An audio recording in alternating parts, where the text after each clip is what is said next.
अस्सलाम वालेकुम स्टूडेंट्स। आज हम चैप्टर 12 के न्यूमेरिकल्स करेंगे। न्यूमेरिकल 1 है बेटे। A concave mirror has radius of curvature 15 centimetre. बेटे रेडियस ऑफ कर्वेचर दिया हुआ है, कितना है मेरे बेटे? 15 centimetre. A small boy of height 90 centimetre. Height of object मेरे बेटे कितना है? 90 centimetre. Is standing in front of it. आपने ध्यान में रखना ये कॉनकेव मिरर है। कॉनकेव मिरर के बारे में थोड़ा सा आपको आइडिया दे दूं मेरे बेटे। कॉनकेव मिरर ऐसा मिरर होता है जिसका इनर साइड रिफ्लेक्टिंग होता है और इसका फोकल लेंथ क्या होता है मेरे बेटे? पॉजिटिव होता है। याद रखिएगा इसका sign convention. Standing in front of it at 10 centimetre. अब ये डिस्टेंस ऑफ ऑब्जेक्ट कितना है मेरे बेटे? 10 सेंटीमीटर। अब आपने मालूम क्या करना है? Find the location, nature, magnification and height of image. 4 चीजें हमने मालूम करनी है। हम 1 बाय 1 इन्हें निकालेंगे। पहली चीज उसने क्या कही है? लोकेशन। पहली चीज उसने क्या मांगी है मेरे बेटे? लोकेशन। तो सबसे पहले हम लिखेंगे कि हम क्या मालूम कर रहे हैं मेरे बेटे? लोकेशन। लोकेशन का मतलब है कि डिस्टेंस ऑफ द इमेज आप जानना चाहते हैं कि कहाँ पर ये इमेज बनेगा। ठीक है बेटा। उसके बाद देखेंगे nature, magnification and height of the image को। अब फार्मूला सिंपल आप जानते हैं, आपको मालूम है formula. 1 mirror formula 1 by F is equal to 1 by D O plus 1 by D I. और इन सब चीजों के बारे में आप जानते हैं। F for focal length, D O for distance of object, D I for distance of image. अब सबसे बड़ा प्रॉब्लम ये आपने क्या मालूम करना है? डी ओ तो दिया हुआ है 1 बाय 10 और आपने क्या करना है? 1 बाय डी आई आपने क्या करना है? इधर से निकालना है। फोकल लेंथ कहाँ से देंगे? फोकल लेंथ आप रेडियस ऑफ कर्वेचर से देंगे। आप जानते हो मेरे बेटे कि जो फोकल लेंथ होता है वो रेडियस ऑफ कर्वेचर का हाफ होता है। फोकल लेंथ क्या होता है मेरे बेटे? रेडियस ऑफ कर्वेचर का हाफ होता है। रेडियस ऑफ कर्वेचर कितना दिया हुआ था? 15 डिवाइडेड बाय 2। तो फोकल लेंथ कितना आ जाएगा? 7.5 सेंटीमीटर। और वही आपके पास बेटे कॉनकेव की मिरर की वजह से ये आपके पास दिया हुआ है बेटे कॉनकेव मिरर। कॉनकेव मिरर की वजह से इसका फोकल लेंथ क्या होगा? पॉजिटिव। अब यही वैल्यू उठा के हम यहाँ डालेंगे 1 बाय 7.5। जस्ट अब आप इसे सॉल्व करेंगे और कुछ भी नहीं। कोशिश करें कि ज्यादा कॉम्प्लिकेशन में जाने की जरूरत नहीं है। आप इसी तरह लिखें 1 बाय 7.5। इस 1 बाय 10 को इधर ले आए, minus 1 by 10 is equal to 1 by D I. 1 by D I LCM लेंगे। अगर आपके पास सीधा साधा एलसीएम आ जाए मेरे बेटे तो आप लें, अदरवाइज आप क्या करें? जस्ट सेम वैल्यूज उठा के नीचे लिख के, कोई चक्कर में पड़ने की जरूरत नहीं। 7.5 मल्टीप्लाई 10 ये एलसीएम आ गया। आप इसे सॉल्व कीजिए। 7.5 इस सारे से डिवाइड होगा तो पीछे क्या रह जाएगा? 10 मल्टीप्लाई होकर क्या आ जाएगा? 10 माइनस यहाँ सारे से 10 डिवाइड होगा, पीछे क्या रह जाएगा मेरे बेटे? 7.5। Now 1 by D I is equal to, अब आप बेशक इसको इसके साथ मल्टीप्लाई कर लें। 7.5 को 10 से मल्टीप्लाई करेंगे तो ये क्या आ जाएगा बेटे? 75। और 10 में से 7.5 माइनस होगा तो बेशक कैलकुलेटर दबाइए, वैसे भी जुबानी आपको आता होगा। That is 2.5। आपको डी आई की वैल्यू चाहिए तो डी आई मेरी जान आ जाएगी। इसे उल्टा लें, जब इसे उल्टाएंगे तो इसे भी उल्टाएंगे, इस वैल्यू को भी दोनों साइड से उल्टाते हैं। क्या आ जाएगा? मैंने क्या किया? इसको उल्टाया वैल्यू 75 बाय 2 पॉइंट क्या किया? 5। तो डी आई आप डिवाइड करें 75 को 2.5 से तो आपके पास मेरे बेटे आ जाएगा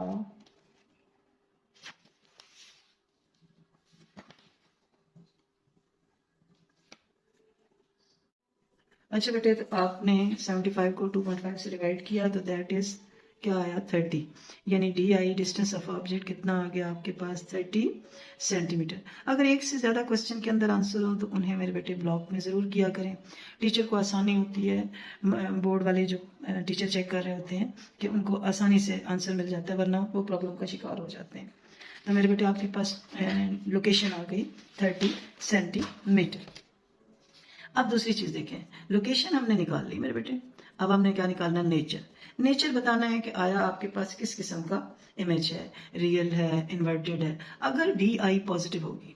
अब आपने दूसरी चीज क्या बतानी है मेरी जान, नेचर। तो नेचर बड़ा आसान होता है। अगर आपके पास डिस्टेंस ऑफ इमेज पॉजिटिव होगा तो नेचर क्या होगी, real and inverted, real and inverted. और अगर आपके पास डिस्टेंस ऑफ इमेज नेगेटिव होगा तो क्या होगी आपके पास नेचर, वर्चुअल एंड इरेक्ट। तो यहां पर क्योंकि डिस्टेंस ऑफ इमेज पॉजिटिव आ रहा है तो नेचर क्या आएगी मेरे बेटे, आपके पास रियल एंड इन्वर्टेड। अब दो हिस्से रह गए हैं, उनको भी इधर ही सॉल्व कर लेते हैं। तीसरा पार्ट है मेरे बेटे, अब आपने क्या निकालनी है, मैग्निफिकेशन। तीसरा पार्ट अब क्या है, आपने क्या निकालनी है, मैग्निफिकेशन। तो मैग्निफिकेशन तो आप फार्मूला जानते हैं, मैग्निफिकेशन किसके बराबर है, डिस्टेंस ऑफ कंपैरिजन है, distance of image by distance of object के साथ। अब डिस्टेंस ऑफ इमेज क्या निकला है, अभी हमने निकाला है मेरे बेटे, ये क्या है 30। डिस्टेंस ऑफ ऑब्जेक्ट यहाँ इसके अंदर दिया हुआ था, कितना था मेरे बेटे आपके पास, ये डिस्टेंस ऑफ ऑब्जेक्ट कितना था 10 सेंटीमीटर। कितना था मेरे बेटे, ये नजर आ रहा होगा आपको 10। बस जस्ट आपने कटिंग करें, आपके पास मैग्निफिकेशन क्या आ जाएगी बेटे 3 टाइम्स भी लिख सकते हैं, 3 भी ठीक है। अगर अकेला आप लिखते हैं यूनिट इसके साथ नहीं आएगी क्योंकि it's a comparison between two similar quantities. अब चौथी चीज, आपके पास लोकेशन हो गई, नेचर होगी, मैग्निफिकेशन। अब आपने क्या निकालना है, हाइट ऑफ इमेज। चौथी चीज क्या है मेरे बेटे, आपने निकालना है हाइट ऑफ इमेज निकालना है। अब इसको भी आप किससे करेंगे, मैग्निफिकेशन से ही करेंगे, हाइट ऑफ इमेज। क्योंकि मैग्निफिकेशन डिस्टेंस, जहां distance of image by distance of object के बराबर होती है, वहां मैग्निफिकेशन क्या है, height of image by height of object के बराबर भी। मैग्निफिकेशन हम निकाल चुके हैं और हाइट ऑफ ऑब्जेक्ट मौजूद है तो आप आसानी से हाइट ऑफ इमेज निकाल सकते हैं। मैग्निफिकेशन कितनी आई 3, हाइट ऑफ इमेज आपने मेरी जान निकालनी है और पीछे रह गया हाइट ऑफ ऑब्जेक्ट को, ये दिया हुआ है आपके पास, क्या दिया हुआ है 90 मेरे बेटे। इसको इधर ले जाएं, मल्टीप्लाई करें तो हाइट ऑफ इमेज आ जाएगी 3 मल्टीप्लाइड बाय 90, दैट इज आपके पास हाइट ऑफ इमेज। मल्टीप्लाई करें 9 3 27, 270 सेंटीमीटर। देखें ये आपके पास सारी चीजें आ गई जो आप जानना चाह रहे थे। नाउ क्वेश्चन सेकेंड चैप्टर 12 का, ये बिल्कुल सिमिलर क्वेश्चन है। उसी तरह इसमें भी आपने क्या निकालनी है, location, nature, magnification and height of image. अब आप डेटा लिखते हैं, अ 5 सेंटीमीटर लाइटेड कैंडल, यानी आपके पास हाइट ऑफ ऑब्जेक्ट कितना दिया हुआ है 5 सेंटीमीटर दिया हुआ, is place 12 centimetre from convex mirror. कहाँ प्लेस की हुई है 12 सेंटीमीटर, यानी डिस्टेंस ऑफ ऑब्जेक्ट कितना है 12 सेंटीमीटर। लेकिन उसने कहा क्या है, जरा गौर कीजिए, कॉन्वेक्स मिरर। कॉन्वेक्स मिरर ऐसे मिरर होते हैं मेरे बेटे जिनकी आउटर साइड रिफ्लेक्टिंग होती है, कॉन्वेक्स मिरर। इनका फोकल लेंथ क्या होता है आपके पास, नेगेटिव होता है। तो अब नेक्स्ट वो क्या कहता है, mirror of focal length 6 centimetre, focal length दिया हुआ है। कॉन्वेक्स मिरर है तो अंडरस्टूड बात है, फोकल लेंथ हम क्या लेंगे नेगेटिव। कितना दिया हुआ है 6 सेंटीमीटर। जरूर इसको ये चीजों को कंसिडर किया करें, मिरर बनाया और उसके बाद उसकी देख लिया कि फोकल लेंथ कौन सा आता है, पॉजिटिव या नेगेटिव। फाइंड द लोकेशन, उसी तरह अब आपने क्या करनी है, लोकेशन, ये नेगेटिव साइन बता दें कि ये किसकी वजह से आया, कॉन्वेक्स मिरर की वजह से आया। किसकी वजह से आया, कॉन्वेक्स मिरर की वजह से हमने नेगेटिव साइन दिया। अब आपने उसी तरह इसके भी सारे पार्ट हैं। सबसे पहले आपने क्या निकालनी है मेरे बेटे, लोकेशन। लोकेशन के बारे में मैं आपको बता चुकी हूँ बेटे, लोकेशन का मतलब है आपने क्या मालूम करना है, डिस्टेंस ऑफ इमेज निकालना है।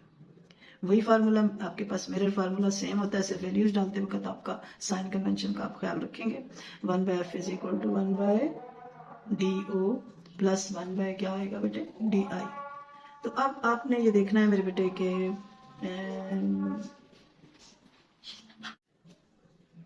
अब आप इसमें वैल्यूज डाल दीजिए।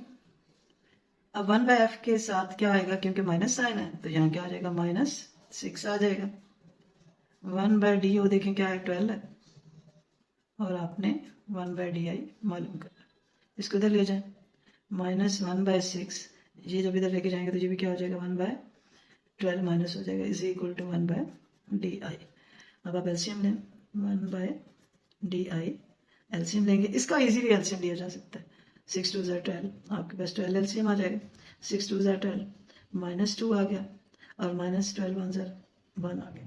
ये आपके पास क्या आ जाएगा बेटे -3/12 12 इज इक्वल टू 1 बाय क्या आ जाएगा, डी आई आ जाएगा। अब आप इसको भी उसी तरह उल्टा लें तो D I is equal to क्या आ जाएगा, -12/3। और आप माइनस इधर ले जाएं, माइनस आप डी आई के साथ ले जाएंगे, डिस्टेंस ऑफ इमेज के साथ कटिंग करें, 3 4 जा तो आपके पास क्या आ गया 4, यानी minus D I is equal to क्या आ गया 4 सेंटीमीटर। ये पहला आंसर आ गया लोकेशन आपके पास। अब दूसरी चीज क्या मालूम करनी थी, अब देखते हैं यहाँ से दूसरी चीज मालूम करनी थी नेचर। आपने सेकंड थिंग मालूम करनी है नेचर। नेचर का मतलब मैंने पहले भी बताया, अगर D I distance of image है पॉजिटिव होगा तो इमेज क्या होगा, रियल एंड इन्वर्टेड। और अगर ये नेगेटिव होगा, जैसा कि आप इस क्वेश्चन में ये है, तो नेचर क्या होगी, वर्चुअल एंड इरेक्ट। क्या होगी, वर्चुअल एंड इरेक्ट। क्या नेचर होगी, वर्चुअल एंड इरेक्ट। क्लियर होगी मेरे बेटे, सारे आंसर्स को ब्लॉक में लिखे और बाकी 2 पार्ट इधर कीजिए। फिर तीसरा पार्ट क्या है बेटे, अभी चेक कर लेते हैं। हमने लोकेशन निकाल ली, नेचर निकाल ली, नाउ मैग्निफिकेशन। वही फार्मूला मैग्निफिकेशन के लिए, पहले आप लगाएंगे distance of image by distance of object. याद रखें अब हमारा डिस्टेंस ऑफ इमेज जो है ना वो नेगेटिव आया हुआ है, इसलिए आप चाहें फार्मूले के साथ भी लगा सकते हैं और वैसे भी लगा सकते हैं। m इज इक्वल टू क्या आ जाएगा, -4 बाय आपके पास डी ओ क्या है आपके पास, ये देख लीजिए 12 दिया हुआ है आपके पास। कितना है 12, कटिंग करें, ये 4 1 4 और ये 4 3 12। आपके पास मैग्निफिकेशन क्या आ गई, -1/3। ये माइनस का मतलब है कि साइज जो आपके पास इमेज है ना वो उल्टा है। इसके अलावा ना भी चाहें तो आप इसे लगाना तो ये आपके लिए कोई फर्क नहीं पड़ता, इससे लगा भी लें तो ये शो करता है सिर्फ कि मैग्निफिकेशन आपके पास जो इमेज था वो क्या है, वर्चुअल और इरेक्ट है, यानी ऑब्जेक्ट से, यानी जो ऑब्जेक्ट हाइट है उससे ये उल्टा है, यानी उसके रिवर्स है ये इसका। उसके बाद नंबर 4 चीज आ गई है आपके पास, हाइट ऑफ इमेज। आपने क्या मालूम करना है, last thing height of image निकालना, that is height of image बेटे। उसी तरह मैग्निफिकेशन से निकालेंगे, magnification is equal to height of image by बेटे हाइट ऑफ ऑब्जेक्ट। आप वैल्यूज डालें, ये क्या आ जाएगा, -1/3 मैग्निफिकेशन। हाइट ऑफ इमेज निकालना है आपने मेरी जान, और हाइट ऑफ ऑब्जेक्ट ये दिया हुआ है आपके पास 5 सेंटीमीटर। कितना दिया हुआ है, 5 सेंटीमीटर। ये 5 इधर चला जाएगा, आपके पास हाइट ऑफ इमेज क्या आ जाएगी, -5/3। वही बात आपके पास के आपके पास इमेज हाइट -5/3 क्या आ जाएगी, सेंटीमीटर में भी लिख सकते हैं, डेसिमल में भी चेंज कर लें, या पीछे क्वेश्चन का आंसर यही दिया हुआ है तो ये भी ठीक है। वही नेगेटिव साइन शो क्या करता है कि आपके पास जो इमेज है वो ऑब्जेक्ट से इनवर्स है, यानी उल्टा। नाउ बेटे क्वेश्चन 3। इसके बेटे जो इम्पोर्टेंट क्वेश्चन है इसके 2 पार्ट हैं। ए पार्ट अब हम करेंगे एक और फिर सेकंड पार्ट करेंगे। A girl is standing near a converging mirror. Converging mirror कौन सा होता है, सबसे पहले सोचने की बात यह है कि कन्वर्जिंग मिरर क्या है। कॉनकेव मिरर्स को मेरे बेटे कन्वर्जिंग मिरर्स कहते हैं। क्या कहते हैं, कॉनकेव मिरर्स कन्वर्जिंग मिरर होते हैं और उनका फोकल लेंथ क्या होता है मेरे बेटे, हमेशा पॉजिटिव लिया जाता है। Of focal length 15 centimetre. आपने फोकल लेंथ क्या लेना है मेरे बेटे, आपके पास 15 सेंटीमीटर। पॉजिटिव इसीलिए लिया कि ये कॉनकेव मिरर है आपके पास। Where should she stand to get, यानी वो खुद कहां खड़ी हो। आपके पास क्या है, डिस्टेंस ऑफ ऑब्जेक्ट क्या हो, आपने क्या मालूम करना है, डिस्टेंस ऑफ ऑब्जेक्ट मालूम करना है। टू गेट मैग्निफिकेशन कितनी दी हुई है ए पार्ट में, real inverted and 3 times enlarge image. Magnification कितनी है आपके पास, 3 टाइम्स आएगी, और शर्त क्या है कि ये रियल एंड इन्वर्टेड होगा, रियल एंड इन्वर्टेड होगा। अब आप वही आपके पास मिरर फार्मूला लगाएंगे। मिरर फार्मूला क्या है, 1/f is equal to 1/do plus 1/di। f तो आपके पास है, 1/f क्या है आपके पास 15, 1/do यानी do आपने निकालना है। अब di क्या है, di कहां से लेंगे, डिस्टेंस ऑफ इमेज आपने मैग्निफिकेशन से लेना है, यही इसके इंपॉर्टेंट होने के लिए यही वजह है इसकी। आपने मैग्निफिकेशन का फार्मूला लिखना। मैग्निफिकेशन क्या होती है आपके पास, आप जानते हो क्या होती है? कंपैरिजन है डिस्टेंस ऑफ इमेज और डिस्टेंस ऑफ ऑब्जेक्ट के दरमियान। अब रियल और इन्वर्टेड की वजह से ये डी क्या होगी, पॉजिटिव रहेगी। अगर ये वर्चुअल एंड डायरेक्ट होता जैसा कि अगले पार्ट में है तो ये क्या हो जाएगा, नेगेटिव हो जाएगा। Now put the values, magnification is 3 times D by क्या आ गया, DO आ गया। आप इसे इधर ले जाएं तो आपके पास डी कितनी आ जाएगी, 3DO। ये जो वैल्यू है आपके पास D is equal to 3DO, इसको आपने डालना है यहां पर डी की जगह पे, यानी डी क्या आ जाएगी, 3DO। ये आपने कहां से ली, मैग्निफिकेशन से निकाली। नाउ अब आप इसे सॉल्व करें ताकि आपके पास डिस्टेंस ऑफ इमेज आ सके। एलसीएम लें, 3DO एलसीएम आएगा, 3DO इससे डिवाइड हुआ, आपके पास यहाँ क्या रह गया 1, DO अकेला डिवाइड होगा तो यहाँ क्या रह जाएगा 3, 3 1 सर यहाँ क्या आ जाएगा 3, 1 बाय आपके पास क्या आ जाएगा 15, तो 1 बाय 15 इज इक्वल टू क्या आ जाएगा आपके पास 3 और 1 4 बाय 3DO।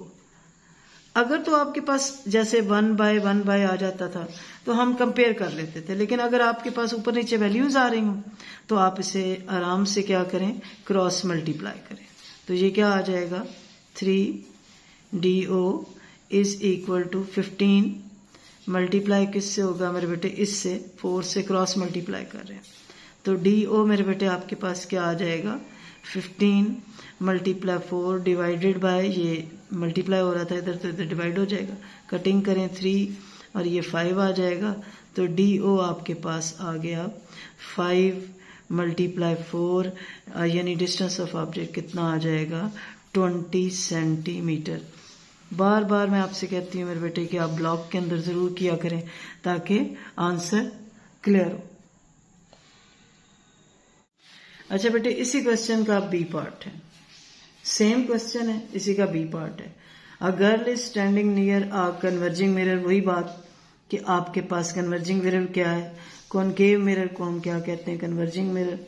और कन्वर्जिंग मिरर का फोकल लेंथ क्या लिया जाता है, हमेशा साइन कन्वेंशन में पॉजिटिव। फोकल लेंथ आपके पास क्या आ गया, कितना दिया हुआ 15। सेम क्वेश्चन है, उसमें सिर्फ आगे उसने कंडीशन चेंज की, 15 centimetre. Where should she stand to get, कहाँ जो है वो गर्ल खड़ी हो, यानी डिस्टेंस ऑफ क्या निकालना है आपने, ऑब्जेक्ट निकालना है। अब उसने जो बी पार्ट में कंडीशन क्या दी हुई, मैग्निफिकेशन दी हुई है आपके पास virtual erect and 2 time diminished images form. अब मैग्निफिकेशन कितनी दी हुई है आपके पास 2 टाइम, लेकिन शर्त क्या है, ये कैसा होगा, वर्चुअल एंड इरेक्ट। कैसा होगा, वर्चुअल एंड इरेक्ट इमेज होगा। ठीक है बेटे। अब इसी तरीके से वही आप मिरर फार्मूला लगाएंगे, सेम जैसे आपने पहला पार्ट किया, लेकिन अब ये आपके पास वर्चुअल और इरेक्ट की वजह से वैल्यूज फर्क आएंगे। 1/f is equal to 1/DO plus 1 क्या आ जाएगा DI। 1/f कितना आएगा 15 और 1/DO तो आपने निकालना है। अब DI के लिए उसी तरह आपने क्या करना है, मैग्निफिकेशन से लेना है। इसीलिए ये क्वेश्चन बहुत इंपॉर्टेंट है, ये अक्सर ये PTP की बुक में भी है और KPK की बुक में भी है ये सवाल, इसलिए these are very important question, इस पर बहुत एम्फेसाइज करना है। मैग्निफिकेशन क्या आ जाएगी मेरे बेटे आपके पास, वही कंपैरिजन DI/DO। अब देखें वर्चुअल एंड इरेक्ट है ना, अब आप इसके साथ क्या लगाएंगे, नेगेटिव साइन लगाएंगे। अब क्या साइन लगाएंगे इसके साथ, DI के साथ नेगेटिव साइन लगाएंगे। किसकी वजह से लगाएंगे, वर्चुअल और इरेक्ट की वजह से। नाउ मैग्निफिकेशन कितनी है 2 is equal to minus DI क्या आ जाएगा DO, इसे इधर ले जाए मेरे बेटे, और माइनस DI आपके पास आ जाएगा 2DO। अब ये माइनस साइन क्यों आया, बिकॉज इमेज इज वर्चुअल और इरेक्ट है, इमेज इज वर्चुअल और इरेक्ट है। अब इसको अब जब आप वैल्यूज डालेंगे, फार्मूला में आपने नेगेटिव नहीं लगाना, जब आप वैल्यूज डालेंगे, अब नेगेटिव वैल्यू आई है ना, अब आप यहाँ क्या लगाएंगे, माइनस 1/di की वैल्यू क्या आ जाएगी, 2do आ जाएगी वैल्यू। नाउ अब उसी तरह सिंपल आप सोल्यूशन ले लें इसका एलसीएम लेके, 2do इसका मेरे बेटे एलसीएम आ जाएगा 1/15 एज इट इज रहने दें, 1 आ जाएगा माइनस do से कैंसिल हो गया, यहाँ 2 आ जाएगा, 2 में से 1 जाएगा तो यहाँ क्या आ जाएगा 1, 1/2 do इज इक्वल टू 1/15। अच्छा ऐसी कंडीशन आ जाएगी ना जिसमें ऊपर वैल्यू ना हो तो हम क्या करते हैं फिर कंपेयर कर लेते हैं, वरना क्रॉस मल्टीप्लाई करते हैं जैसे पिछले क्वेश्चन में किया था हमने। तो ये आपके पास इसको आप कंपेयर कर लें जस्ट, यानी 2do इसके बराबर आ जाएगा आपके पास 15 के, तो डिस्टेंस ऑफ ऑब्जेक्ट कितना आ जाएगा मेरे बेटे 15/2 आ जाएगा। आप कैलकुलेटर दबाएं बेटे, तो आप जानते हैं वैसे खुद भी कर सकते हैं, या ये क्या आ जाएगा आपके पास 7.5 सेंटीमीटर, यानी 9 आपके पास देखें कि डिस्टेंस ऑफ ऑब्जेक्ट कितना आ गया 7.5 सेंटीमीटर। ये उसका सेकेंड पार्ट। क्वेश्चन 4 बेटे, इसके भी 2 पार्ट हैं। लाइट रे enter from air into water, air into water में दाखिल हो रही तो रिफ्रैक्टिव इंडेक्स कितना दिया हुआ है, यानी रिफ्रैक्टिव इंडेक्स आपके पास दिया हुआ है मेरे बेटे 4/3 दिया हुआ है। शर्त क्या है कि लाइट रे enter from air into water, यानी लाइट रे एयर से कहाँ दाखिल हो रही है, वाटर में दाखिल हो रही है। फिर रिफ्रैक्टिव इंडेक्स ये है। At the angle of incidence, यानी आपका एंगल ऑफ इंसिडेंस कितना है, यानी थीटा आई कितना दिया हुआ है 30 डिग्री। थीटा आई आपके पास क्या है, यानी एंगल ऑफ इंसिडेंस कितना है 30 डिग्री। आपने मालूम क्या करना है, find the angle of refraction in water. आपने थीटा आर निकालना है, तो आपने स्नेल्स लॉ सीधा साधा लगा देना है। आप स्नेल्स लॉ का फार्मूला आप जानते हैं, refractive index is equal to sine theta I by sine theta R आ जाता है। ये आपके पास स्नेल्स लॉ है, आपको मालूम भी है ये जो रिफ्रैक्शन है उसका ये सेकंड लॉ भी है। ये क्या है आपके पास, this is also called Snell's law भी कहलाता है ये आपके पास, ठीक है। आप इसकी वैल्यू फार्मूला लिखेंगे, now put the values. Refractive index क्या दिया हुआ है 4/3 इक्वल टू साइन थीटा आई कितना है, यानी इंसिडेंट एंगल कितना है साइन 30। कैलकुलेटर अपना पास कर लें, साइन 30 की वैल्यू लेनी है। ये क्या आ जाएगा साइन थीटा आर। जी आपके पास क्या आ गई वैल्यू साइन 30 की, दैट इज 0.5। क्या वैल्यू आ गई 0.5 डिवाइडेड बाय साइन थीटा क्या आ गया आर। अब आप ये करें, इसे आप क्रॉस मल्टीप्लाई करें, इस तरह की चीज को क्या करेंगे हम क्रॉस मल्टीप्लाई करें। क्या आ जाएगा 4 sine theta R is equal to आ जाएगा 3 मल्टीप्लाइड बाय 0.5। पहले बिल्कुल मल्टीप्लाई करने की कोशिश ना करें, ये सारा काम एंड पे करें कैलकुलेटर के साथ। ये क्या आ जाएगा sine theta R is equal to क्या आ गया 3 मल्टीप्लाइड बाय 0.5, और ये आपके पास 4 नीचे आ जाएगा, डिवाइड हो जाएगा, दैट इज 4। कैलकुलेटर से सारे की वैल्यू लेंगे आप 3 को मल्टीप्लाई 0.5 से करेंगे, नाउ डिवाइडेड बाय 4, तो साइन थीटा आर बेटे आपके पास आ जाएगा। कैलकुलेटर दबाइए तो आप देखें ये आ जाएगा आपके पास 0.376। ये इसको मल्टीप्लाई करके डिवाइड करके आएगा। आपको थीटा आर चाहिए, यानी एंगल ऑफ रिफ्रैक्शन चाहिए, तो ये साइन इधर जाके क्या हो जाएगा दूसरी साइड पे साइन इनवर्स हो जाता है 0.376। उसी तरह अब आप कैलकुलेटर में साइन इनवर्स की वैल्यू लीजिए, तो थीटा आर आपके पास आ जाएगा 22 डिग्री। यही आप इस सवाल में करना चाह रहे थे, यही आपका मेरे बेटे क्या है आंसर। इसका आगे बी पार्ट भी है, तो नेक्स्ट हम बी पार्ट करते हैं। नाउ बेटे बी पार्ट इसी सवाल का है। अब उसने कहा if light ray travel from water to air. अब लाइट रे ने कहाँ जाना है? वाटर से एयर के अंदर। पहले एयर टू वाटर थी, अब वाटर से कहाँ जाना है? एयर के अंदर। तो यकीनन जो आपका रिफ्रैक्टिव इंडेक्स था यानी एन था, पहले कितना दिया हुआ था आपका पिछले क्वेश्चन में, आपको दिखा देते हैं वो कितना था, 4/3 था। अब ये चेंज होके कितना हो जाएगा? 4/3 से ये क्या हो जाएगा आपके पास? 3/4 उलट जाएगा। पहले 4/3 था, अब क्या हो जाएगा? उलट के कितना आ जाएगा? 3/4। यही रिफ्रैक्टिव इंडेक्स उल्टेगा, क्योंकि अब रे कैसे जा रही है? वाटर से एयर के अंदर जा रही है। अब उसने कहा एक एंगल ऑफ इंसिडेंस कितना है, यानी थीटा आई अब कितना दिया हुआ है आपके पास? अब 40 डिग्री है, पहले फर्क था। Find angle of refraction. अब आपने क्या करना है? एंगल ऑफ रिफ्रैक्शन आपने निकालना है। उसी तरह आप स्नेल्स लॉ लगाएंगे। n इज इक्वल टू, जैसे पहले आपने लगाया था, sine theta I by sine theta R आपके पास आ गया। अब हमने इसकी वैल्यू को उल्टा लिया था। अब क्योंकि ये जा रही थी रे वाटर टू एयर के अंदर, तो 4/3 के बजाय हमने 3/4। अब यहां क्या लिखेंगे? रिफ्रैक्टिव इंडेक्स की जगह पे 3/4। आपने क्या मालूम करना है? इंसिडेंट एंगल दिया हुआ है, कितना दिया हुआ है? 40। और साइन क्या आ जाएगा आपके पास? Sign theta are. इसको उसी तरह क्रॉस मल्टीप्लाई करें ताकि आप वैल्यूज सामने ला सकें। तो ये क्या आ जाएगा? 3 into sine theta R is equal to 4 into sine 40। आपने वैल्यू डाली नहीं, सॉरी मैं निकाली नहीं वैल्यू, इसकी वैल्यू साथ ही निकाल लें। साइन 40 की पहले लिख लेते हैं, बाद में निकाल लेते हैं। क्या करते हैं? साइन 40 पहले क्रॉस मल्टीप्लाई कर दिया, साइन 40 अभी कर लेते हैं।